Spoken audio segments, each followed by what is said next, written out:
नवी मुंबईच्या शिरपेचात मानाचा तुरा. अनेक वर्षांच्या प्रतीक्षेनंतर अखेर तो सुवर्णक्षण जवळ आला आहे. उद्या म्हणजेच 25 डिसेंबरला बंगळुरूहून येणारे इंडिगो एअरलाइन्सचे पहिले व्यावसायिक विमान नवी मुंबई आंतरराष्ट्रीय विमानतळाच्या धावपट्टीवर उतरणार आहे. हे केवळ एक लँडिंग नसून नवी मुंबईच्या प्रगतीला मिळालेली एक नवी झेप आहे. या ऐतिहासिक क्षणासाठी सर्व तांत्रिक आणि प्रशासकीय तयारी पूर्ण झाली असून यामुळे आता विमानतळ प्रत्यक्ष कार्यान्वित होण्याच्या दिशेने एक महत्त्वाचे पाऊल पडले आहे. या विमानतळामुळे मुंबईतील छत्रपती शिवाजी महाराज आंतरराष्ट्रीय विमानतळावरील प्रवाशांचा वाढता ताण तर कमी होईलच, पण त्यासोबतच नवी मुंबई, रायगड आणि संपूर्ण कोकण पट्ट्याच्या औद्योगिक, व्यापारी आणि पर्यटन विकासाला एक वेगवान चालना मिळणार आहे.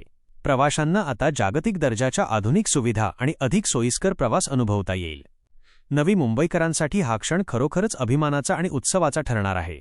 नवी मुंबई आंतरराष्ट्रीय एअरपोर्ट याचं स्वप्न हे पण याची फार आतुरतेने वाट पाहत होतो, ते आता आपण सर्वांचं स्वप्न साकार होत आहे.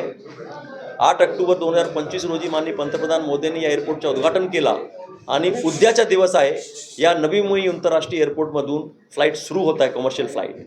पहिलेच दिवशी 30 फ्लाईट एअर ट्रॅफिक मूवमेंट आहे आणि जवळजवळ 4000 पॅसेंजर यामध्ये सहभागी होतीलच. पहिली फ्लाईट जो उद्या येणार आहे ते बेंगलोरवरून 8 वाजता येईल, 6E460, आणि जाणारी फ्लाईट जो आहे ते हैदराबादला 8:45ला जाईल, ते आहे 6E882. आणि या एअरपोर्टमुळे आपण येणारा जो अस्तित्वात असलेला एअरपोर्ट आहे छत्रपती शिवाजी इंटरनॅशनल एअरपोर्ट, त्याच्यामुळे ताण कमी होईल आणि याच्यामुळे आपले फक्त नवी मुंबईमध्ये नसेल तरी MMR आणि इतर रिजनमध्ये लोकांना यासाठी फार सोयीसुविधा उपलब्ध होईल. आणि हा एअरपोर्टची टोटल क्षमता 9 कोटी प्रवासी प्रति वर्ष असणार आहे. त्यापैकी टर्मिनल 1च्या उद्या 2 कोटी प्रवासी प्रति क्षमता आणि एअर कार्गोच्या 8 लाख मेट्रिक टन क्षमताचा या ठिकाणी उद्यापासून सुरू होईल. इंटरनॅशनल पॅसेंजर्स आणि इंटरनॅशनल कार्गो मार्च अखेरपर्यंत सुरू होईल, तसं सारखं आपण पूर्णपणे नियोजन करत आहोत. नुकतीच आपण थर्ड रनवेची फिजिबिलिटीसाठी आपण कन्सल्टंट नेमण्यासाठी टेंडर काढण्यात आलेलं आहे. कारण जर प्लॅनिंग योग्य वेळेत केली तर आपल्याला नंतर फार अडचणी कमी करता येईल. यासाठी आपण कन्सल्टंट जागतिक स्तरावरचा नेमतो. त्यांच्या जो technical study, feasibility, financial feasibility, commercial फिजिबिलिटीच्या ते 5-6 महिने अभ्यासामध्ये घेईल.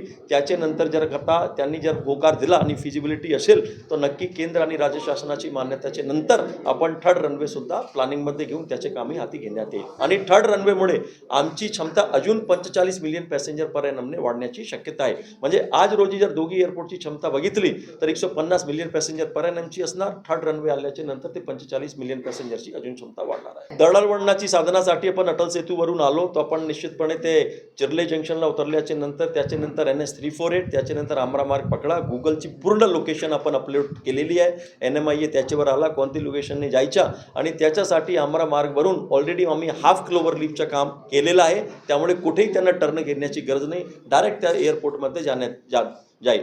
आणि पुढच्या या 6 महिन्यामध्ये उल्वे जंक्शनमधून उल्वे कोस्टल रोडचं काम हाती घेण्यात आलेलं आहे. ते 6 किलोमीटरच्या फुली एलिव्हेटेड रोड 3x3 लेनच्या रोड आहे. जवळजवळ 70% काम झालेलं आहे.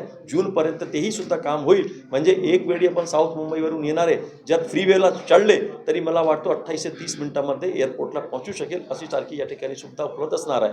तसेच याच्यासोबत पनवेल किंवा पुण्यामधून येणारे लोकांना सुद्धा कळमोडी जंक्शनपासून सुद्धा या ठिकाणी आपण फुल क्लोवर लिफ्ट आणि काही 2 ब्रिजचे काम चालू आहे. त्यापैकी 1 ब्रिजचं काम आता पुढील 1 महिन्यामध्ये कंप्लीट होतो आणि बाकीचं काम 1 जूनपर्यंत पूर्ण होईल. तर तेही सुद्धा या ठिकाणी लोकांसाठी खूप सोपी होणार आहे. नवी मुंबई आंतरराष्ट्रीय विमानतळावर जो येणार आहे ते बेंगलोरवरून येणार आहे.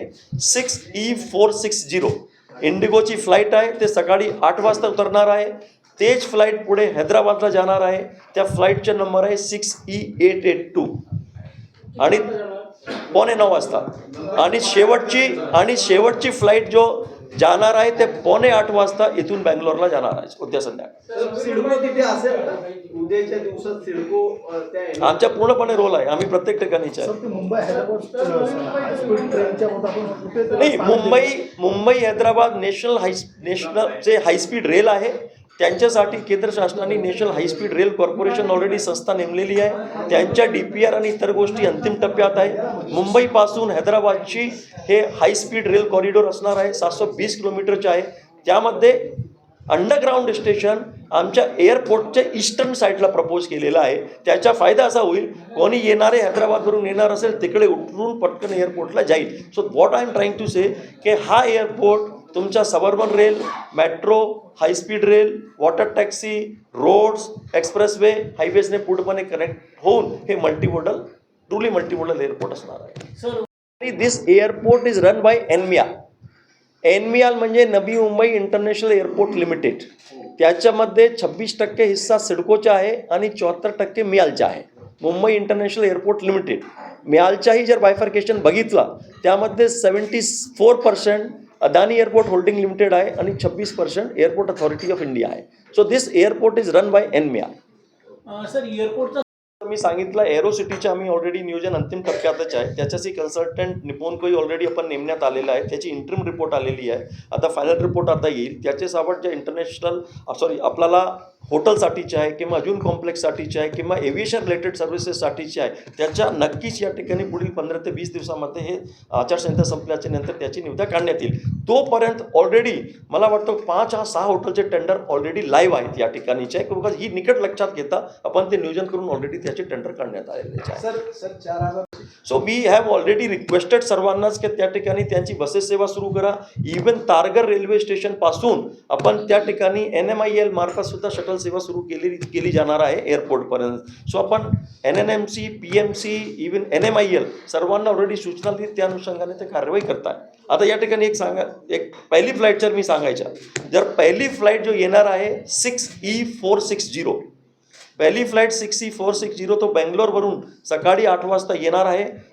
आणि पहिली फ्लाईट जो टेक ऑफ होणार ते हैदराबादला जाणार आहे. That is a 6E882. आणि शेवटची फ्लाईट आहे ते 7:45 वाजता उद्याच्या एअरपोर्टवरून ते बेंगलोरला जाणार. हा सो पनवेल इंटरचेंजच्याही आपण जसं म्हटलं की या ठिकाणी आपण हाफ क्लोव्हरलीफचं काम केलं. कळंबेडी आणि तिकडून येणारे जंक्शनसाठी फुल क्लोव्हरलीफचं काम चालू आहे. त्यामध्ये जवळजवळ SVR 9चं काम माझं झालेलं आहे. BR 5चंही काम झालेलंच आहे. जवळजवळ एक पुढील 15 ते 1 महिन्यामध्ये कंप्लीट होईल. आणि BR 4चं काम आहे ते आपल्याला पुढील 3 ते 4 महिन्यापर्यंत होईल. जसं मग म्हटलं उल्वे कोस्टल रोडचं काम जसं जूनपर्यंत होईल, तसून तिकडून येणारे सुद्धा डायरेक्ट कनेक्टिव्हिटीचे कामही सुद्धा आपल्याला ते जूनपर्यंत होईल. आणि त्याच्यासोबत आपण नॉर्थ रोड आणि एअरपोर्टच्या बाजूला नॉर्थ रोड आणि ईस्ट रोडचंही काम केलेलं आहे. त्याच्यासोबत वेस्ट रोडच्याही कामाच्या आपण ऑलरेडी टेंडर काढून ती मंजुरी दिलेली आहे. फक्त त्यामध्ये मॅंग्रोव्हच्या आणि इतर परमिशन येणे बाकी आहे. मला वाटतं की पुढचे 15 दिवसात ते 20 दिवसामध्ये तेही परवानगी मिळून वेस्टर्न साईडची आपण या ठिकाणी काम करणार आहोत. पूर्ण एअरपोर्ट 4 देशाने ते आपल्याला पेरिफेरल रोड या ठिकाणी कंप्लीट होणार आहे. इंटरनॅशनल सुद्धा ऑपरेशन या ठिकाणी कार्गोचेही आणि पॅसेंजर्सचे पूर्णपणे सुरू होईल. हा जो आपला एअरपोर्ट आहे ट्रूली मल्टीमॉडल एअरपोर्ट आहे.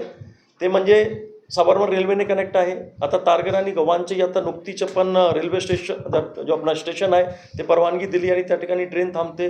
त्याच्यानंतर मेट्रोने कनेक्ट होणार आहे. एक्सप्रेसवे आहे, हायवे आहे. त्याच्यासोबत नॅशनल हायस्पीड रेल त्याच्याही एअरपोर्टचे ईस्ट साईडला आपण स्टेशन प्रपोज केलेलं आहे. ते केंद्र शासनामार्फत नॅशनल हायस्पीड रेल कॉर्पोरेशन यांच्या मार्फत जो मुंबई हैदराबादची लाईन आहे 720 किलोमीटरची त्याचं रेल्वे स्टेशन प्रपोज्ड आहे.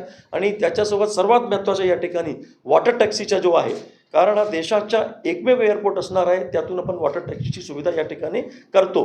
पुढच्या फेजमध्ये आपण वॉटर टॅक्सीची सुविधा उपलब्ध होईल. तारघर जो जेटी आहे ते तारघर जेटीपासून हा सुरू होणार आहे आणि तिथून गेटवे ऑफ इंडिया म्हणजे रेडिओ जेटीपर्यंत ते आपल्याला वॉटर टॅक्सी सुरू होणार. इव्हन रेडिओ जेटीलाही आपण चेक इनची फॅसिलिटीसुद्धा या ठिकाणी देणार आहोत. DPRचं काम अंतिम टप्प्यात आहे. त्या ठिकाणी हायड्रोलॉजिकल सर्वे आहे किंवा वॉटर ड्राफ्ट किती अवेलेबल आहे ते DPRचं काम अंतिम टप्प्यात असून आता पुढचे येणाऱ्या वर्षामध्ये हा सर्वात प्रायोरिटीचं काम असून यालाही सुद्धा लवकरात लवकर आपण पूर्ण करू. माझ्या चॅनलला सबस्क्राईब करा आणि बेल आयकॉन दाबा, जेणेकरून तुम्हाला माझे नवीन व्हिडिओ मिळतील.